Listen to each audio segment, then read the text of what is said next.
Morning, y'all. Another stellar day here in the mountains. It's cooling down a bit, but not miserable cold yet.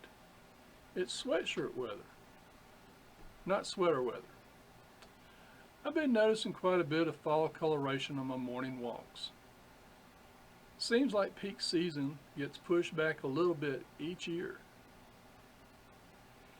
It makes me happy to see simple examples of Mother Nature at work. The grounds here at Tacky 2 are filled with fat squirrels thanks to Mulva's bird feeders. I guess they gather the occasional acorn if Mulva forgot to fill the feeders. I know they won't retire for the winter until their bodies and larders are full. The circle of life continues. Living close to the earth has been something that folks around here have done for hundreds of years.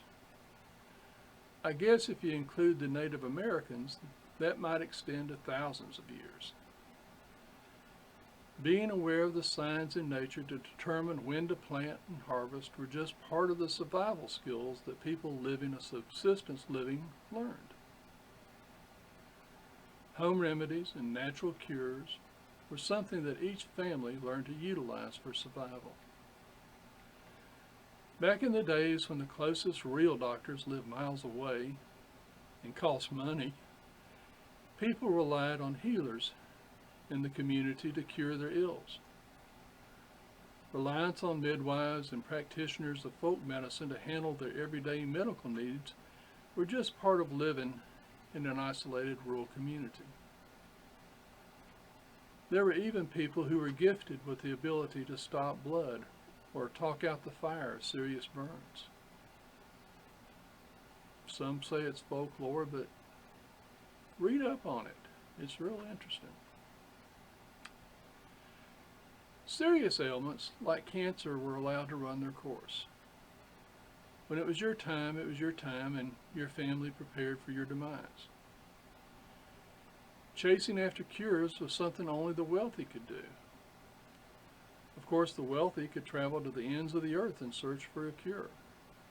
If not a cure, perhaps maybe more time. It has been a challenge since the beginning of time for the less enfranchised to receive adequate health care. Now we are in a pandemic and most states have attained critical mass in terms of patients and beds. Infected medical personnel are being asked to continue to work even though they're sick themselves. How did we get here? The Ebola virus killed 2 people in the United States. The Zika virus is said to have claimed 1. These were worldwide crises. Tens of thousands died. What's different now? Is there any one mitigating factor we could point to that would explain this crisis?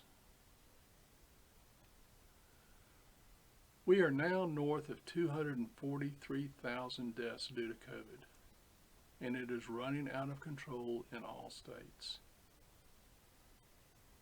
During the most serious medical crisis in our history, the current administration seems to be more concerned with taking away health care than providing solutions to the plague.